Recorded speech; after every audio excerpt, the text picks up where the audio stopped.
And welcome back to the First and Goal podcast. My name is Lewis. Next to me, as always, is my beautiful co-host Laraib. As we're here to break down the super wild card weekend of the NFL playoffs, and what a wild card round it was, Laraib. I mean, probably the best weekend of football. The last two games were pretty rough, but they had their interesting moments until things really got out of hand. But I mean, every game was so exciting. It was so hard to pick these games, as you'll see pretty soon, at least for me, getting a lot more wrong than I got right. But I mean, all these teams are so evenly matched, and they all had these different chess pieces that they would play to win in their certain advantages. And even the game we thought would be the worst, Panthers Rams, that was a super exciting game as well. We're not going to talk about that game at all.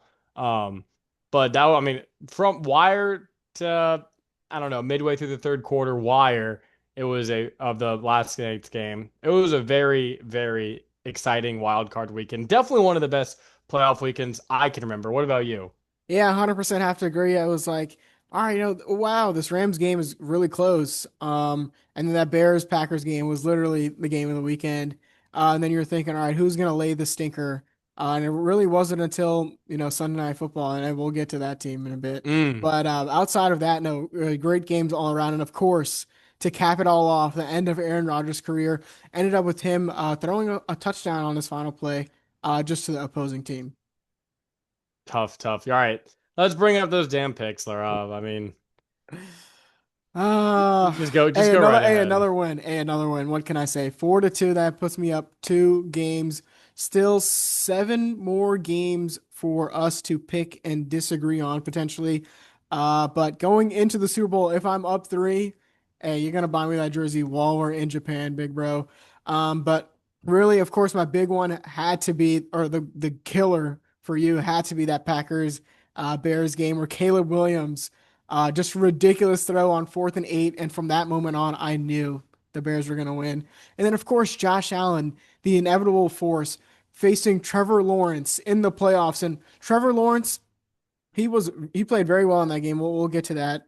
But whenever he had to throw the ball without play action, I knew he was going to make a mistake. 4-2, the final score for the wild card weekend. To say my disappointment with some of these teams and coaches is high, it would be an understatement. We're gonna get to a lot of these pretty soon in our upcoming segment, but for it to end like this, where I'm down two heading into the divisional round, is pretty terrifying because there's only 4 games next week and only 2 games the week after that. So I gotta make up 2 games in 6 weeks. I'm I think I can. I think I know the way you're leaning in some of these games, and I know I might have to fade you. I don't want to get to that That point. is a dangerous, dangerous way to play this game. Look, I'm this upcoming round. We're gonna try our hardest. That's all I gotta say. My whole heart has been ripped out at the end of this year by you when it comes terms of the picks. Um, One big thing I wanted to hit on, and we didn't really talk about this in our briefing, but I want to talk about it now. Talking about last night's game, the Monday night game. Just devastating blowout. The Steelers get outscored 23 to nothing in the fourth quarter. And we just find out today that Mike Tomlin, after 19 years with the Pittsburgh Steelers, has mutually parted ways, decided to step away.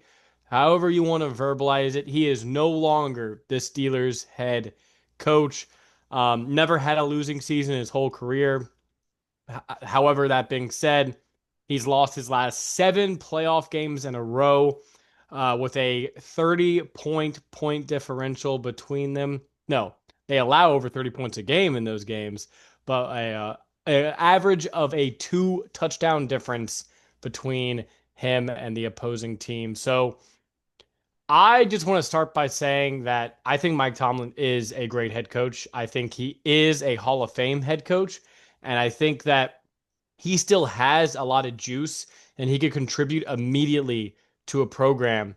I just really think his time with Pittsburgh just ran its course. I mean, year after year of you keep having these competitive teams, competitive rosters, and you don't want to sell Mike Tomlin short by, hey, we're going to have a rebuilding year, we're going to go draft a quarterback and, sell some of our high valued assets.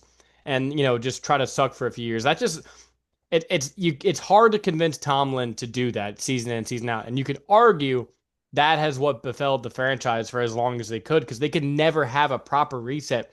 And they kept ignoring the most important position in the quarterback position year after year. When Ben Roethlisberger really started to fall off, and they decided, hey, we're going to go ahead and stick with Mason Rudolph, or we're going to draft Kenny Pickett.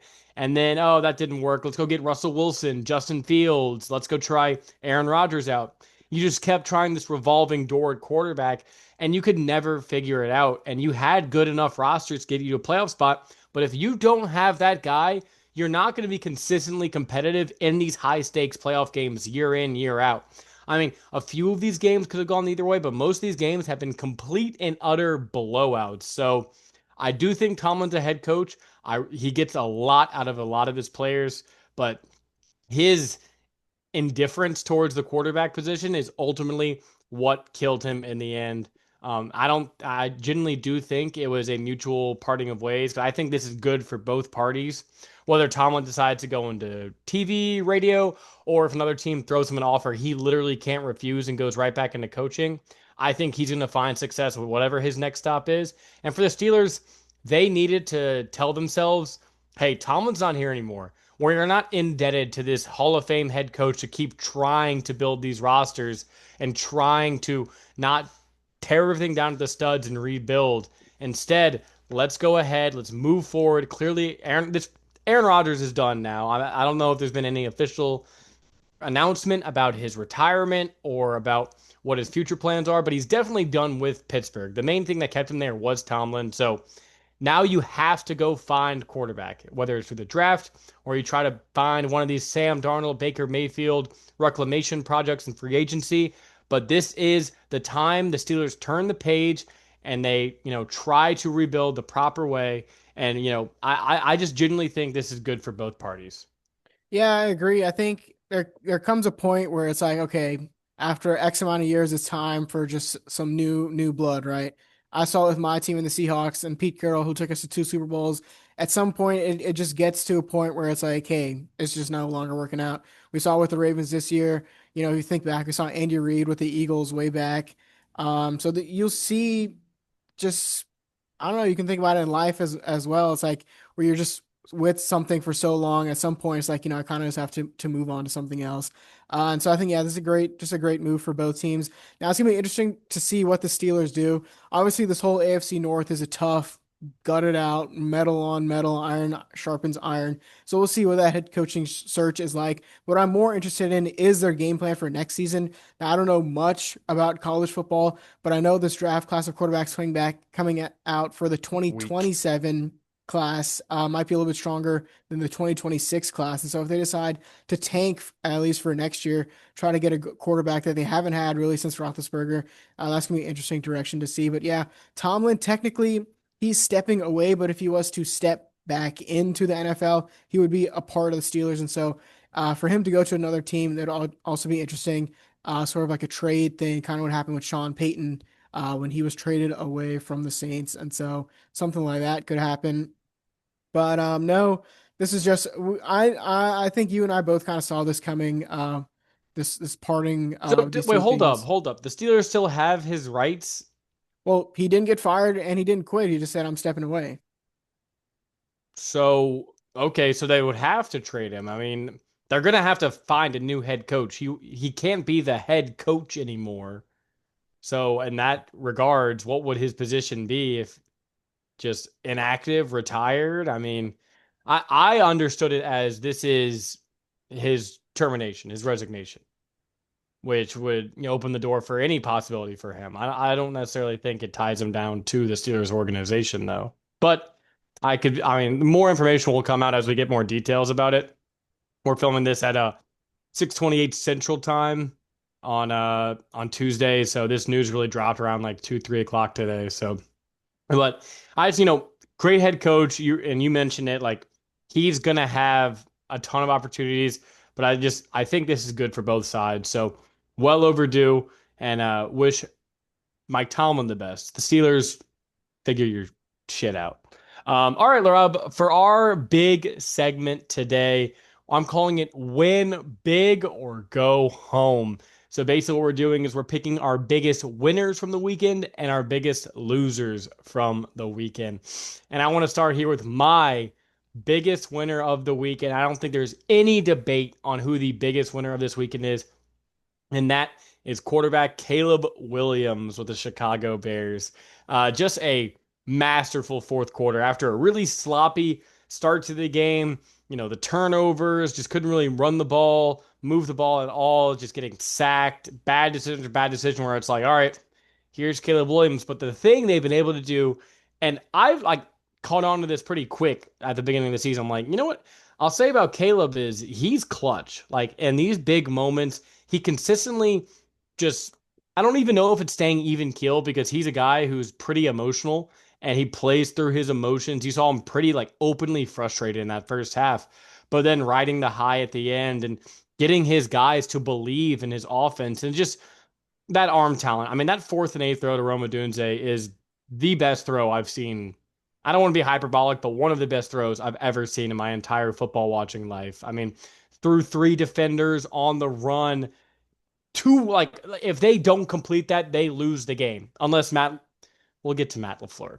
Um, but I mean, just really with this quarterback class of Jaden, you know, what he was able to do last year and what Drake May's been able to do this season, it feels like Caleb's kind of been pushed to the side, right? But he was supposed to be the generational number one overall pick, the highest pedigree guy to come through out of this draft class.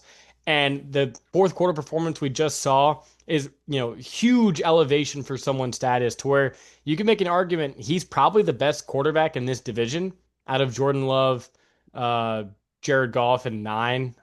Maybe that's a little bit of a debate, but I'll still take Caleb Williams hesitantly over nine. Um, but then you look around the NFC and, you know, Stafford's obviously playing better football right now, but you can make an argument Caleb's in the top two, top three of quarterbacks in the NFC right now. So he really has a chance here to make a deep playoff run and just continue to improve his legacy. But clearly, the marriage with him and Ben Johnson has worked so far. And a lot of this isn't said if they don't do one crucial thing to end the game, right? So I just want to give credit to Caleb and his clutch gene and what he's able to do in these fourth quarters because obviously last year they had the crazy, you know, regression where they lose the Hail Mary game and things kind of fall apart. Now this year with the confidence that Ben Johnson shows him, maybe a little too much confidence going forward on your own 30-yard line in the second quarter, but um I feel like this is a really huge step for Caleb, and he can use this to gain confidence moving forward. Yeah, I mean, in my opinion, he's the only quarterback in the NFL right now who is able to make that type of throw. Honestly, you could tell me Mahomes in his prime maybe, but right now in the NFL, Josh Allen could. maybe, but I saw Caleb Williams do it. But I also want to quickly shout out this entire Bears front office. This amazing offseason that they had. When we were talking about teams who we thought did really well, the Bears are right up there among the Patriots and some other teams, building a great offensive line, bringing in Ben Johnson. And you saw the culmination of all that in this game, you know, drafting Rome Odunze and Colston Luther Burden Loveland. and That Colston dude's a Loveland. stud. He is another huge factor that we'll be talking about on Thursday against that game against those weak linebackers of the Rams. Um, but no, huge shout out and credit to the Bears. And I'm really excited to see what they do on Thursday. But for my next big winner of the weekend, it has to be D'Amico Ryans, head coach Mhm. of the Houston Texans, after starting 0-3 and having a one or less than 1% chance of making the playoffs. They go ahead and sneak in. They have to go on the road to Pittsburgh, and that stadium, it was loud. I mean, through the TV, it was deafening. And to go in that sort of environment and win the way they did and play their own style of football, where Woody Marks rushes for over 100 yards, and then defensively in the second half, I mean, they call themselves Swarm City, and that's exactly what they do. I mean, teams, offenses will really start to heat up in the fourth quarter. We talk about clutch factors, Caleb Williams, who's been so clutch, or Patrick Mahomes, who's so clutch in the fourth quarter. This defense, Lewis, they are clutch in the fourth quarter, getting, pick sixes, fumble sixes, sacks and key moments, stops on third down. They're just ridiculous, and that's all a testament to D'Amico Ryans. Which is insane because usually it's the defense that starts to fall off in the fourth quarter. They're tired. They're not, super in tap with their principles and stuff, and they start to lose it. But this team feasts on fatigue, feasts on, and they're just everywhere. It's like a bunch of tryhards. I mean, every single player is just doing way too much. I mean, Aziz Al-Shaair, that dude's got a few screws loose, but man, can he just wallop a running back catching a check down on 3rd and 3. Like, I mean, I'm super impressed with D'Amico. I mean, he's brought his guys in, and the way this defense is playing, Laraib, I mean, this is a Super Bowl level defense that he's been able to assemble here. Will Anderson is just a complete monster. I mean, now I'd be interested, and we'll talk about this on Thursday, about how they do against more of a mobile quarterback like Drake May, a guy who can kind of escape that first pass rusher. But they have the corners. They have the players to really match up with a lot of the receivers in the league. I mean, Derek Stingley, all pro first team corner for the Texans, right? So, I mean, they have all the studs, and D'Amico's the perfect coach to put them in the right position. They just need to stop turning the ball over on their end and just, hey, CJ Stroud, can you get us like 17 points? That's it. That's it. But like you said, I feel like a lot of that, the running game really improving towards the end of the game, a lot of that is D'Amico. That's his just, make them feel us. We are going to put our imprint on this game. And that's exactly what he did. So, yeah, huge shout out there to D'Amico Ryans. All right, and then let's quickly move on to the loser sides. We'll come back to the winners in a second, but our big losers from this week has to be my number one, Nick Sirianni, who I think, or who at least should be on his way out the door, in my opinion. Just the weirdness that he's had, on a macro level the past couple years, where they win that final game, and he's against Buffalo a couple years ago. So, F you fans, we beat y'all. Or when they beat the Chiefs in the regular season the past 2 times, walking out through the tunnel, he's just having these, F you guys, what are y'all going to say now type of moments. He's just been a really weird personality. And then in a game like this where you're facing the 49ers and that depleted defense, and you can muster 19 points. You can say it's all in Kevin Patullo. You can say Jalen Hurts is a mid quarterback. But ultimately, it all falls, in my opinion, on the shoulders of the head coach.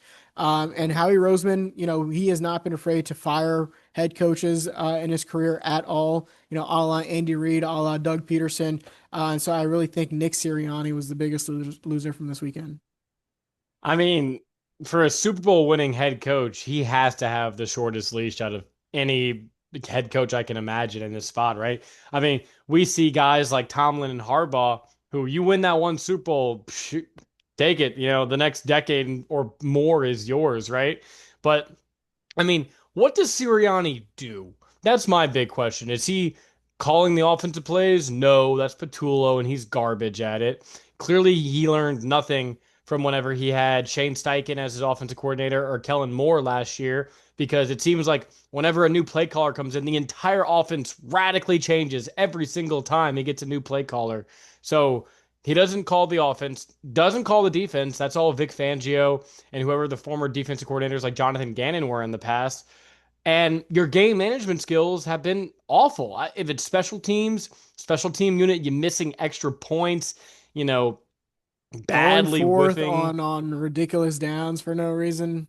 Right, early in the game, going for it in your own territory and just immediately causing you points, just not understanding game time situation, who you're playing against. That was a game where we both picked an Eagles blowout because the talent disparity between the two rosters is the biggest it was all weekend. It was a bigger talent disparity than Panthers, Rams, or Steelers, Niners, in my opinion. And the fact that your team just looks so unbuttoned up, all the penalties, I get it, you're missing Lane Johnson. And, I didn't think about that going into the game. But look who the Niners were missing. I mean, George Kittle tears his Achilles. And it's just such apparent when you lose in that fashion how big of a coaching gap there is between Kyle Shanahan and Nick Sirianni when it's just laid out in front of you like that. Where you get to see all the different things, all the creative plays, the double pass that Shanahan ran to, get that touchdown from Juwan Jennings to McCaffrey. Whereas you watch the Eagles and, you hear the meme, Saquon out the middle, Saquon out the middle, AJ Brown D-ball. That's what it is. I mean, it's so easy to just play against this Eagles team. The only juice they had all night was from Dallas Goedert. But yeah, I mean, I genuinely think that Sirianni's been carried by stacked rosters and great coordinators. And if he doesn't have that, if Nick Sirianni, let me ask you this: if Nick Sirianni was fired, would any of these teams be knocking at his door? Who have vacancies? If I was owner of one of these teams, hell no. No, exactly. Because you don't provide any tangible benefit to my team. I want a guy who can fix the offensive side, fix the defensive side, fix the culture, and you don't fix offense, you don't fix defense, and you seem like a cancer. And you seem like just a goofball as well. And I don't want that in my locker room. So, yeah, I mean, it seems like Nick Sirianni hasn't, nothing's changed with him. Obviously, we saw Kevin Patullo was let go today, but nothing new is changing in Philadelphia. And you mentioned Howie Roseman's got a quick trigger. So we'll see how next year starts. But Nick Sirianni is on a scorching hot seat right now. And who is your Uh, biggest loser? my biggest loser Nah, tell me. Nah, tell me. is Trevor Lawrence. And boy, I hate Trevor Lawrence. Ever since I had a glimmer, I had a fling with Trevor Lawrence, right? 2 years ago. They beat Justin Herbert in the playoffs, had this crazy comeback, and it's like, hey, he's got this pedigree. He's a guy, he's in Caleb Williams' position where it's like all you needed to find was the right head coach, the right team, and things work out. No, no, not really, because your poor decision making, your lack of game awareness, and he was playing awesome football. And it was like, hey, Lewis, remember who I am? You want to come back? You want to pick me to beat Josh Allen in the playoffs? You freaking buffoon! And that's exactly what I did. So this is more spite against Trevor because you said it as well. The moment the Bills took the lead and the Jags had the ball, with a decent amount of time, they had timeouts, and it was a setting where most quarterbacks who you like in the NFL, it's like they have a good chance here. I was watching like, oh God, like let's just pray. I mean, I was hoping for a pass interference or a Bills goof because I knew Trevor was going to do some stupid shenanigans, and that's exactly what happened. And I mean, it's just a guy that you can't trust in big spots, right? I mean, they have a very good roster. They built, Liam Cohen is shown to be a very good head coach. I think the defense played pretty well considering the opponent, at home you just can't make that mistake in that moment. I mean, it's obvious a game losing interception by a quarterback's the biggest sin you can commit as a quarterback. And yeah, it's indefensible. Trevor Lawrence, it's gonna be a long time before I put my faith back into you. You're really gonna have to earn it next time. But Trevor Lawrence, huge loser. If I had to do this list 1 through 4 of our losers that we picked, he wouldn't be as high up here as my darling. But yeah, Hey, best for last. in the first quarter, that was just an inexcusable interception where he got easily fooled by the defense. And then yeah, that game losing one was also really bad. It was just something that I saw, throughout the game. He was throwing some wobbly passes, a couple of ducks out there that could have been picked that didn't turn into interceptions. It was, he played a great game overall, and the play action was working so well for them. But when they had zero timeouts going into that last drive, and you knew, hey, this is gonna be three-step drop back. Trevor Lawrence gonna try to hit his man. I was licking my chops, baby, because we know, I mean, when the lights are the brightest and when the conditions aren't the greatest, Trevor Lawrence just isn't Oh, that Trevor. guy. Okay. And he just I thought isn't. you were going somewhere else. He just isn't that guy. At least not yet. Maybe one more year with Liam Cohen, will really bring out the best in him. But yeah, that was just a bad game where they had opportunities all game long. I think if you would have put a bigger loser on here, I would go with Liam Cohen personally. He had a great For listen. trusting Trevor Lawrence. Yeah, Great, I get it. great season overall. Great, honestly, game plan for this matchup against the Bills, except when they really needed it in those last couple drives. I don't know why Bashal Tutin was not getting those big carries. He was gashing this Bills defense for 10 yards every single time he got the ball. Just that thumper to really go up against this weak rush defense. ETN also, I thought the ball would be in his hands a lot more, but I think Liam Cohen, he wanted his baby, Trevor Lawrence, to go out there, put the finishing touches on this game. And unfortunately, he just couldn't get it done. All right, you're smiling a little too much, but let's bring it back to a positive. Going back to biggest winners of the weekend. My next biggest winner is Mike Vrabel, head coach of the Patriots, obviously. I just think it's not only the how they won the game, but it's what he's been able to do to that whole locker room to really change the culture. I mean, he's bleeding from his lip because he headbutt one of the defensive linemen after a big stop. I think it was Milton Williams, and he's just firing everybody up and just instilling that belief into guys who, not all of these guys we really had belief in to start the year. I mean, Ramondre Stevenson, after that Steelers game earlier on in the season, every Patriots fan in the world was like, yeah, let's just go ahead and cut him. Like, he's just a disaster. But Vrabel stood by his guy, stood by Ramondre, and then he was probably the best player on the field for the Patriots offensively that entire game. And it's just what he's been able to do to build this team to, bring back Josh McDaniels, who's been huge for inventing stuff in the run game, creative in the pass game. And even in a game where Drake May in his first playoff game, he doesn't play that great. He has two bad turnovers. Um, but just instilling that confidence in his defense to make a stop, like on that, whenever they fumble inside the 10-yard line and they still make a stand there on the goal line. That's just belief in your brothers and in your team. And the job Vrabel's done cannot be understated. And it's really hard to try to pick against this quarterback coach tandem right now with how hot they've been playing and coaching. So Vrabel is definitely one of my biggest winners of the weekend. Yeah, I have to agree. I mean, we were talking about our losers. Mike Vrabel is everything Nick Sirianni is not. He instills a great culture, and on top of all that, he also has just great game knowledge. Being Mm-hmm. a player himself, just great situational awareness at all times. And so he's just fantastic head coach. I can't believe he had to take a year off and be a assistant coach on the Browns coaching staff before he got this job. But yeah, great find by the Patriots and a great win by them. I'm going to go to a defensive coordinator as my big winner. I'm going to go with Robert Saleh. Um, as much as we can harp on how bad this Eagles team was all around, you still have to give a lot of credit to Robert Saleh for what that defense did against that group of guys and what the Eagles have. And I also think he probably secured himself another head coaching gig somewhere, at least for one of these vacancies around the league. And what he's done, not only in this game, but honestly for this entire season with the 49ers. Yeah, they had a little bit of a cupcake schedule, but you think back to their last two games in the really tough positions that 49ers offense put their defense in against the Seahawks in that Week 18 matchup, and still only giving up 13 points. That was really fantastic. And in this game, you're facing, AJ Brown and Devonta Smith and Saquon Barkley, only giving them 19 points, getting a crucial stop and fourth down to end the game. Just a great season by him overall. And I think we will see him as a head coach somewhere next season.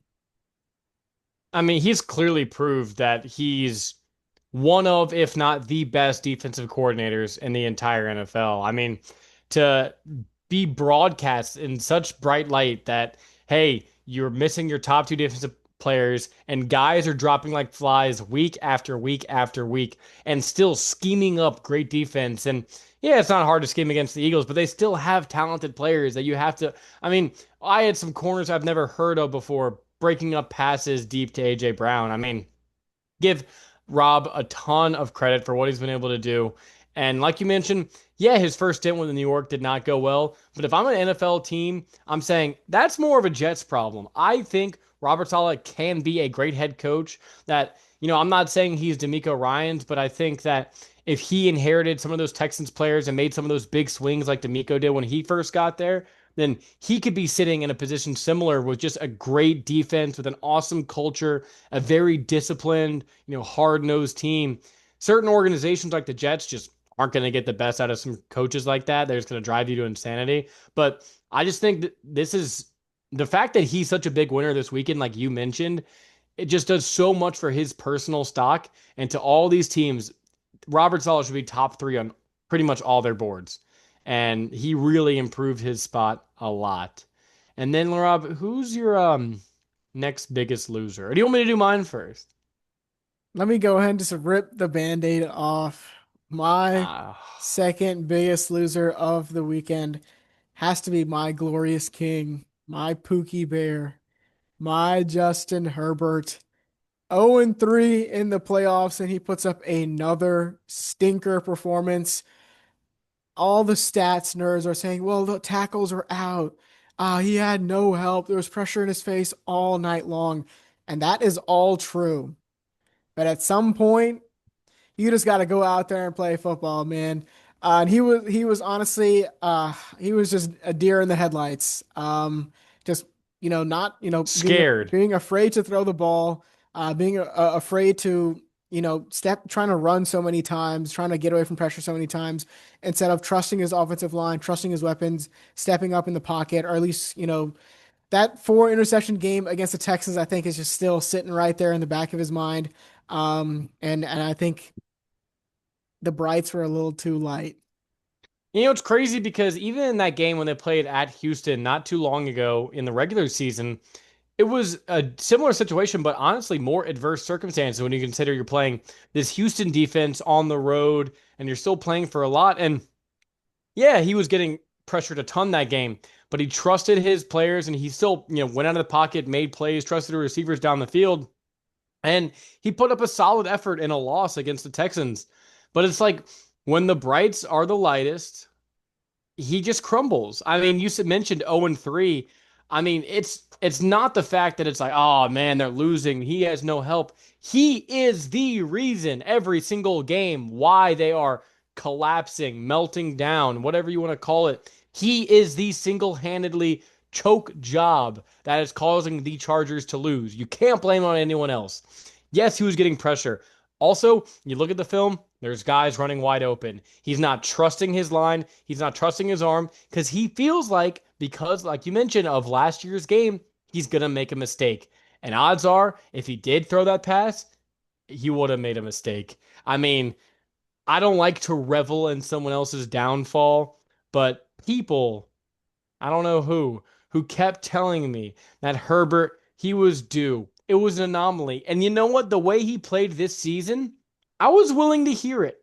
But the fact that we both picked the Chargers to win this game, you said it would be on the back of Justin Herbert. I personally said it would be Jim Harbaugh and Jesse Minter, who kind of held up their bargain. I mean, the offensive coordinator, he's already gone, but I can't, or no, Greg Greg Roman. Roman. Yeah, I mean, just that when they got the ball within the 8 yard line after the Drake May fumble and came in with 0 points, I mean, that's just garbage, right? I mean, you could have probably found better ways to protect Herbert, get scheme some of these guys open, but ultimately the quarterback needs to do his damn job. And Herbert just can't do it in the playoffs. And until I see otherwise, I'm not going to buy this hype. There's we'll get into it in some future, episodes. I want to focus more on the fun and the new, but Herbert clearly has shown he can't get it done, and this is sad for you because I remember you saying some very, very blasphemous things to a few other quarterbacks in this league who I feel like he might like to take a few steps back after this last performance. This one hurt me bad. Um, Hurt me real bad. But hey, if they make the playoffs again next year, guess who I'm picking? Oof. I don't know why I picked the Chargers. Dag nabbit Jim Harbaugh. You're not going to convince me this next year. They won't make it next year, but and then we're going to end it off on a low note with my final loser, and that's Matt LaFleur. And I don't know how this dude still has a job. Honestly, these last few have just been like twisting a knife into my side based on my week win, my predictions. And you're up 24-3 in the fourth quarter, I believe. Uh, and just the utter incompetence. When Jordan Love is cooking, I cannot put that on Jordan Love. Yes, he did miss a few throws, but let me just take you to my favorite segment of the game. You're up 6 with 3 minutes to go. Boom! Romo Dunze down the sideline, out of bounds. Bang! Let's go. We're in Bears field goal territory. This is pretty much gravy at this point. The only thing that could screw us right now is mismanaging the clock and or missing a field goal here. So what does he decide to do? Run it, get stuffed, whatever. At least that causes the Bears to call a timeout. Second down. Boom! Matthew Golden down the sideline. Out of bounds, but still, you move the chains. All you need to do is get a first down. Run the ball. Boom, get stuffed. Second down. Let's throw an end zone shot. Hey, what a genius. That does nothing for you, by the way. Even if it's a touchdown. Bears get the ball back, and you're back in the same position. I I'm disgusted in Matt LaFleur. I think, I mean, there's a reason you're the seventh seed every year and you can never get out of your own way. We saw the game mismanagement when you had Rodgers and now these early years of Jordan Love. And you had the formula against the crappy Cowboys, but it's these end of game collapses week after week after week. And we've seen it all year long. We saw it early on in the season when you played the Panthers, when you played the Browns. It just seems like what can go wrong will go wrong in the end of these games. And you act surprised when the more creative, more risk-taking head coach and Ben Johnson comes out in this spot and in a, knuckle dragging, crazy fourth quarter, you're the one who lets go of the rope because you were playing too conservative and you were playing not to lose. And guess what? You lost. So Matt LaFleur, even though you're my last biggest loser on the board, you're probably the biggest loser who still has a job. Yeah, I have to agree. I mean, if you think back to the 49ers playoff game from 2 years ago, again, just another huge fourth quarter blunder by them playing it too conservatively. Maybe he's taking a page out of the John Harbaugh playbook, where you Mm, go ultra conservative for some reason in more ways than one. And mm. you just find ways to lose games. And also their kicking situation has been just plain awful. I mean, Dreadful. Brandon McManus this season, Anders Carlson, the brother of the other Carlson on the Raiders, he was awful too. They had a rookie earlier this season. He was dog shit. I mean, this has been something, a conundrum for the Packers, finding a good kicker ever since their goat left and Mason in their goat. Crosbar. Yeah, Crosby. W. Crosby. I Um, so yeah, it looks like they're gonna keep him around. But he will be a like choke. Halfley. He will be a choke artist for years to come. And then that, I mean, that's one of those games. I heard a podcast mention like I've never thought much of the Bears Packers rivalry. It's never moved me at all because it's never been a rivalry my entire life. It's been the Packers kicking the Bears' ass. But the Bears fans care so deeply about this rivalry with the Packers that if you lose enough games to the Bears and it kind of flips on you to where the Bears become big dog and you become underdog, then Packers don't have an owner. Their fans are the owners. So they're not going to sit by and say, yeah, I love cookies, right? They're going to, make some changes. So LaFleur, you're going to take it now. But if you get swept by the Bears next season, it's over. It's over. But that's going to wrap it up for win big or go home. Some awesome games that we just broke down. Special shout out to Panthers Rams. Hey, Bryce Young, you might keep your job next year, even though I think it's a bad decision. We talked about in our last week's episode. Um, Obviously, next week or Thursday's episode, we are breaking down 4 divisional games. I'm so due. I'm so due. I don't. We're past due at this I'm point. throwing dartboards at my FanDuel sheet, and we're gonna see whatever hits. Um. Anyway, time to hop into pop culture corner. Laraib, go ahead and take it away.